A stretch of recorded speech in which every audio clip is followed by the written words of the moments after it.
dollars to be divided between the cities and the counties, between the cities and the county. And that brings us back to where we're at in this resolution. We have a situation where our IT and the county IT, when it comes to court services, and ticketing, and that type of function, doesn't interact together. So we have a temporary lady that does all the different data entries and things that's needed for the court to facilitate ticketing and things of that nature. It's just came forward that for 6 months for our part of the SDS, because in that SDS agreement, we as a city are supposed to do 6 months. The county is supposed to fund the other 6 months. And I was trying to prelude all of that with the counties in financial difficulty, as a lot of municipalities are. But like I said, we've got to keep our stuff moving forward. We can't not necessarily do this. I just want to give you a little bit of a background.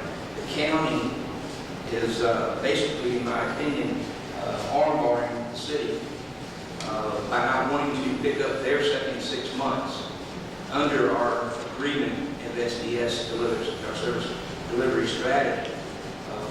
We have to do something so we can continue to move forward. But that's what this resolution is in regards to. Anyone think we're just we misplaced to do $12,000 or anything like that? This is something we thought was resolved in the SDS agreement with the county, but everybody's scratching their pennies right now. They're expecting us to just pull the salary out of the air, and so that's what the language here is. So that's what's before the council consideration. Mr. Steiner. Minister, Mr.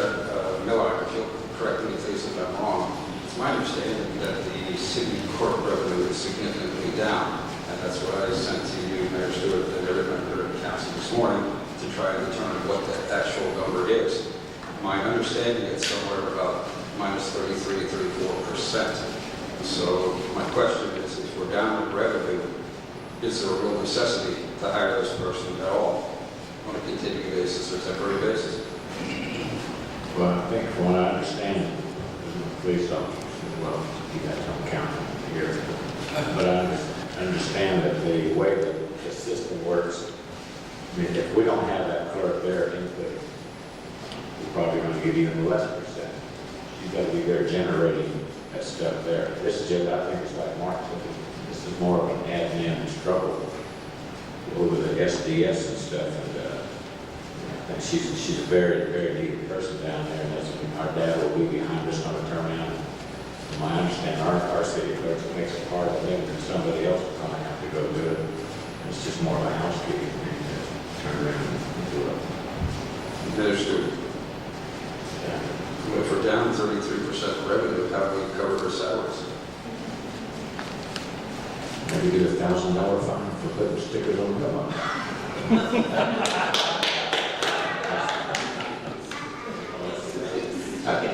You know, again, Mr. Steinberg, courts aren't to be making revenue. You're looking to make revenue. I would like them to go broke, and all we do is compliant. Mr. Stewart, I totally disagree with your statement. I'm talking about spending money on the city's behalf. This is budgetary control. We're minus 34% in revenue. Can this function not be covered by somebody else who exists in the department already? He's a separate function, the way I understand. She's over at the police department. Our girls or ladies are over at the city clerk. And they can't get their data without her on there. Mr. Mayor? Yes, Ms. Steiner. Correct me, Bill, or even David, if I misstate here, but I believe that the original function for her was to expedite the process because we don't have that connectivity through the IT. It's not that Henry County cannot go over, that they will not process our tickets and our court data, but it expedites the process. They, by law, still have to process our tickets at the county, but it will be done. So it's not like it won't be done, but it will slow the process down even more. But to Mr. Steinberg's point, we are slower, so I don't know exactly what the best solution here is. But I did want everyone to know that the process will continue. It would just be a little more slothful process. Any other comments? Okay, now on that one, we'll move to Resolution E, was a resolution authorizing the city to contract with C.W. Matthews for road paving services for North Trail Park, Evergreen Terrace, and Medical Boulevard within the city. I think this is just housekeeping, isn't it, Bill?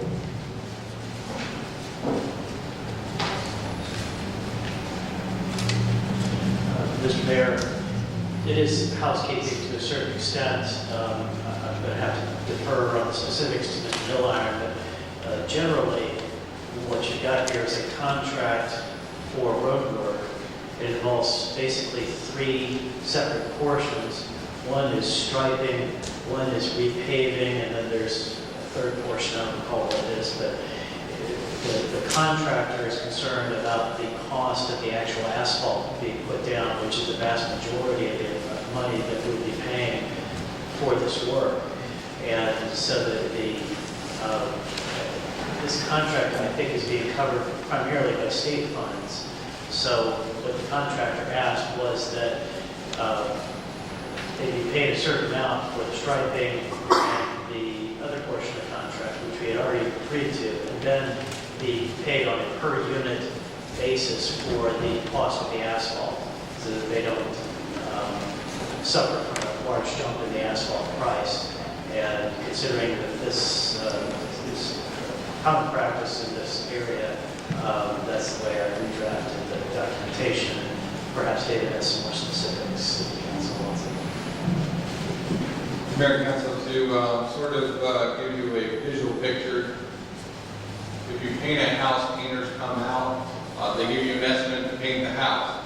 They also put in some contingency that if there's some bad wood, that's going to be plus plus. In this case, when a paving crew comes out and they bring all their equipment, they're going to do the paving in about 2 to 3 days flat. They're going to come in, get the job done, and get out. So what they actually did is, as everyone that participated in this RFP, they were to put forth a per ton unit price for how much asphalt that they estimated. So each of them bid on a per ton basis, but they then also took our RFP and the calculations of the road sizes, widths, lengths, etc., and estimated how much tonnage they would need in asphalt. This company, of course, estimated about 1,200 tons. Each time they bring out asphalt, there's a tonnage ticket weight that is provided, so we actually know how much tonnage. But when they get out there in that 2 to 3 days with all the equipment, if they were to stop and have to take the equipment elsewhere and then come back for a change order, the cost would substantially go up. So they don't have a timetable for a change order. So what they've done is they've asked us to take a good faith estimate of approximately 1,200 tons, more or less. Meaning if it's less tonnage, we pay for less tonnage. If it's more, it's more. And that's going to be contingent on the condition of the road when we get out there. For instance, is there potholes? Is a section of the road wider or narrower? So they've done a good faith of an estimate, as all the bidders did. This particular is the LMIG contractor for the state. We're against the timetable to have it done. We vetted this with 3 other city governments. It is a universal standard of doing it. You will recall that back in April 9th meeting, you actually approved the contract. The problem is it was a flat rate cost for the entire project for about $95,000. And the contractor said, we're not going to disappoint you. We're not going to do this because if we get out there and we need, say, 1,300 tons, there's nothing in the agreement that says you're going to pay for it.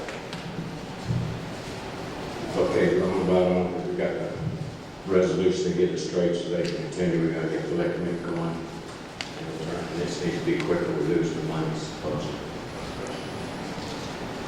Any questions? Okay, resolution F. Authorizing the city to execute an amendment of the limited professional services agreement between the city and Total Tech shows to designate the client contact as the city treasurer. Who brought this one up? Mr. Mayor, for me, there was some research and returning events with the appointments in the first of the year. And noted that Vanessa Holiday is still noted on our legal documents as city's IT contact. So like I said, she is no longer appointed here in the city. Certainly going to update this resolution in our documents in the city. If you would, I could either read this or basically the synopsis is that resolution authorizes the city of Stockbridge the amending of the unlimited professional service agreement between the city and Total Tech Group so as to designate the client contact as the city treasurer, authorizing the mayor to sign all documents necessary to effectuate the resolution, authorizing the city clerk to sign and affix the city seal, and necessary repealing and consistent resolutions for effective date and for other purposes. Just wanted to bring that forward, sir, so we can get that updated. Let me give you a little history on this. We've already had it in place. It's good. Appreciate you being here, Stuart, going to local tech tonight. Former city administrator, what you just said with Ms. Vanessa Holiday, was that he wrote himself in there to designate him as the city administrator, as he was the point of contact, and we had no problem until here now that we've had to change of hand. And I've had numerous complaints and stuff. I was brought into it because I had employees feeling like their emails were being tapped, and I talked to Stuart about it, and I talked to the lawyers about it. How can I turn around and see? When I tried to step in, they're going, you can't do that because the city administrator's a POC. I said, okay. So that's the way it was, and Ray had that responsibility to do it. Well, I'm looking at the council was fine with it at that point there, and he's not there. And now we don't have a city administrator. I can do that, and I realize you're saying the treasurer has that IT background, but what I would ask is to understand the treasurer, he might have that background, but we didn't hire him as an IT guy, and he's not qualified as a treasurer. And I've got to sign some of his treasury training here so we can get him up to minimal standards, and having to use him to do IT, I think I can easily handle it until we get this interim city guy in here or get the city administrator in here. Because it also, I'll be very frank with you, the employees are afraid of Mr. Miller monitoring and all the other stuff going on, and that we need to leave him. He's not a boss or supervisor.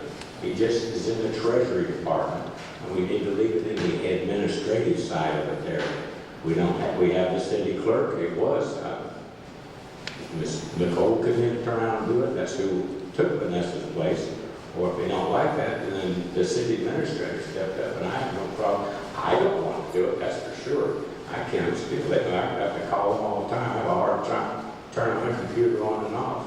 But I just don't think this is necessary here, and I really that's very evident by all the things that the treasurer's catching. We've got a lot of work he needs to be concentrating on, tightening up verbiage and contracts, and I prefer to keep his expertise, what little he has in finance, to let him build that instead of, we didn't bring him in for IT. That's Stuart's job to turn it. He's very capable of doing that.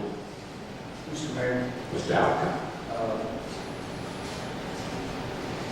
just as a conversation piece, I really find it disappointing that you continue to throw one of our employees under the bus of not qualified. I certainly have no problem with you and I, or as council speaking private about the abilities of any particular individual. I find it very hard to sit there and let you, even whether it's Mr. Miller or Public Works or any of the people who work with this city. I respect their effort that they put forth every day, and I think it's just a little bit unnecessary to continue to elaborate on Mr. Miller's abilities or inabilities. If anything, you did say that he is qualified excessively, I added excessively, in the IT arena. So this is just a resolution. Certainly, I just want to get that out there that he is certainly qualified. And as you put it, talking the lingo, whatever that particular profession might be, this one actually happens to be IT through Total Tech. He is the most qualified, technically knowledgeable employee of the city. And that's why the council wants to put his name forth as being a point of contact to help the city move forward. And I'd like to move forward on anybody that was not here when we purchased the updated software. Mr. Miller was absolutely a catalyst in saving the city $65,000 because of his historical background and knowledge in IT. He also was able to bring forth a couple of other modules that integrated with what we have future needs of here. So I think he's certainly a reasonable point of contact for this position as far as why this council put him in as treasurer. I would just respectfully ask that you not throw any of our staff or employees that put forth a good effort daily under the bus in front of our citizens. Well, I can appreciate that, and I apologize if you take it that way, but I'm just stating facts. When you look at Mr. Millar's resume, he has no treasury, no finance experience. He has, as you, for the public record, the resolution you want to put in here says, whereas the city treasurer has extensive experience in the area of information technology that best suits to put him on it there. But then I ask you, this is an example here. The council got to understand, I'm on the administrative side, y'all on the legislative side. Why are you telling me how to manage my staff? Because let me turn around and do it. You guys want to micromanage everybody that's on the stuff that you pick and put them there. And it's your pick to put them as the treasurer. But in the job description, I think we'd have to have a look at that there, Bill. We have to amend his job because I don't think you can do what's not in your job description. And between the charts I've seen and the other stuff's on it there, I would challenge that there are people doing things that's not under their legal job descriptions to do in the city. Mr. Mayor. Mr. Allen. Please do. If you look at the new org chart, it certainly has a tremendous amount of downline from the treasury position. Since I read the charter today in regards to this council's ability, this council appoints, and he also can delegate the duties to those appointments. So feel free to look at that. But like I said, I just wanted to bring this forward. I feel like he's a qualified IT point of contact, and I think we can go to the next item. Well, it's again, that's there. I just don't think it's necessary. I prefer to concentrate on the management of the financial stuff there. This is very, very little has to be done on here, but again, it's an example of y'all want to control and pick everybody. So we'll move to item number G, which is, I can't transfer. I'm sorry, my writing's no better. I apologize for that, Mr. Mayor. Basically, the handwritten piece in this is because I wasn't sure of what the resolution was going to do, but in the special call meeting, the council voted through resolution to move forward with $25,000 to hire a professional, I would call headhunting firm to assist the mayor in hiring city administrator and city public works director. This resolution, Mr. Mayor, does nothing more than allow the money to be moved in the budget to allow for this money to be expended, and sure that has. If I may, Mark, I would back up to all those resolutions we've been talking about. We have a consent. We can put them on consent agenda. If we can back up to item B, the resolution authorizing the mayor to work with GMA for the